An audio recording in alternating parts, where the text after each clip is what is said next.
morning, good afternoon, good evening, whatever the case may be. We are back and better than ever. And today, we are talking about polynomial theorems, the remainder theorem, the fundamental theorem of algebra, the factor theorem. As we bring it in with the great aha and the legendary song, Take On Me. Let's get to it, shall we? Okay, so we're going to start with the remainder theorem. So, if you take some polynomial and you divide it by a binomial, then we can find the remainder by taking what we're dividing by, substituting it into the polynomial, in this case, p of 2 cubed plus 5 times 2 squared minus 11 times 2 plus 3 is equal to 9. That's a remainder. You might say, well, what about this x minus 2? The remainder is 9. This is just to make this entire statement true, but the remainder is 9. Let me give you a little bit better of an example. We have a nice quick proof of the remainder theorem. I'm not going to go through that. You can pause if you would like, but the thing I would like to concentrate on real quickly is here. We know that if I take 17 and I divide it by 3, then I get a quotient of 5 with a remainder of 2. And what this is the equivalent to, well, let me rewrite it now. Then that means we know that 17 is equal to 3 times 5 plus 2. Sorry about that. That's what this is saying. You can think of this as your p of x. This is my divisor, x minus k, and I'm just going to put d for divisor, times the quotient, that's the result, right? The quotient is the result of division, that's a horrible Q, plus the remainder. That's what this is telling us, and then we're going to use this to be able to solve some equations here. A better example, using an actual polynomial, I got this from the previous page, is this. If I take this polynomial divided by x minus 2, this is result. Well, let's rewrite this nice little thing. P of x is equal to x minus k times q of x plus r. Well, look what happens if I multiply both sides of this equation by x minus 2. I get p of x, which is x cubed plus 5x squared minus 11x plus 3 is equal to x minus 2 times the quotient right here, x squared plus 7x plus 3 plus the remainder 9. Well, what happened to the x minus 2? It cancels out. Okay? So that is a very important relationship to have under our belts. So we're going to use the remainder theorem to first find the remainder when this polynomial is divided by x plus 2. So to do that, remember it's when it's divided by x minus k. So that means the sign is going to change here when we use the remainder theorem. So I find p of negative 2, and that is going to give me the remainder. So that would be negative 2 to the 4th minus 3 times negative 2 cubed minus 2 minus 4. And that simplifies to 34, which means when this polynomial is divided by x plus 2, we are going to get a remainder of 34. All right, so something a little bit harder. When p of x is divided by x squared minus 3x plus 7, the quotient is x squared plus x minus 1, and remainder is unknown. And then they also tell us that when it's divided by x minus 2, the remainder is 29. That's going to help out. And when divided by x plus 1, the remainder is negative 16.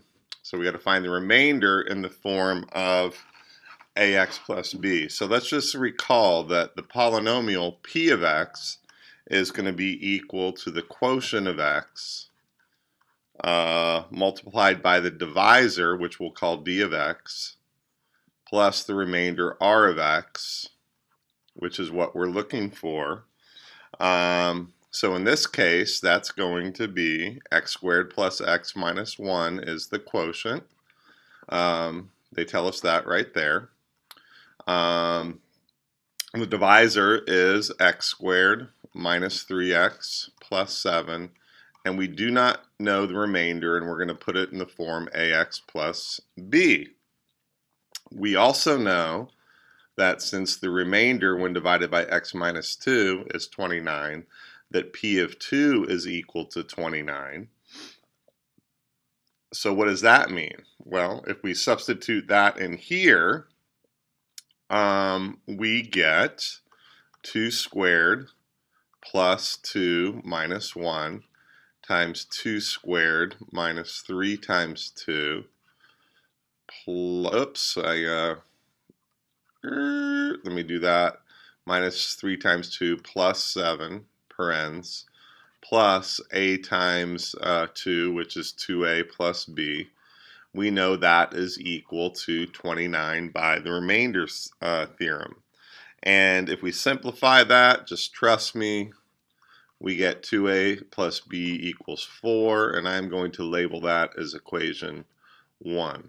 Similarly, since we, when divided by x plus 1, we have a remainder of negative 16, we can say that p of negative 1 is equal to negative 16. Now, I'm not going to go back in and substitute in negative 1 for all the x's here and right here. I'm just going to tell you that when we do that, the exact same thing we end up with negative a plus b is equal to negative 5, and I'm going to call that equation number 2. And what we have here is a system of equations. I'm not going to solve it because I know you know how to solve a system of equations. But from equation 1 and equation 2, we get a is equal to 3 and b is equal to 2. So, find the remainder of x in the form of ax plus b, then r of x is equal to 3x plus 2. So it's a little bit more difficult, but if you just think of how division actually works, it's not really all that terrible. If you ever get confused, just do something like we did at the beginning. I think we took 17 and divided it by 5. So 5 is your divisor, and then the quotient is 3, and the remainder is 2. And then you just manipulate that into something like that, into something like this, and it kind of where it should make sense to you. The only difference is we have some horrific algebra, beautiful actually, that we have to fight our way through. All right. The factor theorem is pretty much common sense. For any polynomial p of x, k is a zero solution root of p of x if and only if x minus k is a factor of p of x. So we know that. We've been factoring all of our lives since birth. So we know that to be true. So here's a numerical example. If 2 is a 0 of p of x and x minus 2 is a factor of p of x and vice versa. Bam! Find k given that x minus 2 is a factor of x cubed plus kx squared minus 3x plus 6. Hence, don't you love hence? That always means more to do. Fully factorize the polynomial. All right, so I'm just going to rewrite this real quick. P of x, I can never do a full x there, equals x cubed plus kx squared minus 3x plus 6. There I go again. All right, so if x minus 2 is a factor, then that implies, they can come in, that implies that P of 2 is equal to 0. Because if it's a factor, when we divide the polynomial by the factor, we get a remainder of 0. So by the remainder theorem, we know that P of 2 is equal to 0. And this is simply fantastic news, because since we know that P of 2 equals 0, we can substitute into our function and say that 2 cubed plus k times 2 squared minus 3 times 2 plus 6 is equal to what? By the remainder theorem, it is equal to 0. Trust me, 8 plus 4k, if you simplify all of this wonderfulness, is equal to 0, which means that k is equal to -2. I almost said -1/2. All right, so now we know that P of x is equal to x cubed minus 2x squared minus 3x plus 6. Okay, so we need to fully factorize this, so we have x minus 2 as a factor.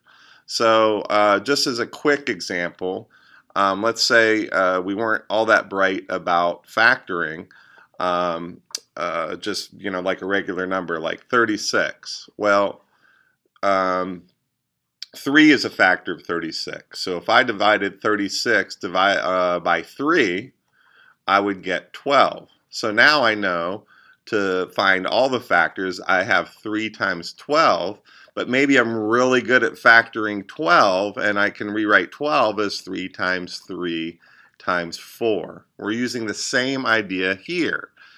We have our polynomial, and we have a factor, so we're going to take that polynomial, and we are going to divide it by x minus 2, since it is a factor. Now, I am a big fan of the synthetic division. It is just quicker and easier. So, since I'm dividing by x minus 2, our 2 goes here.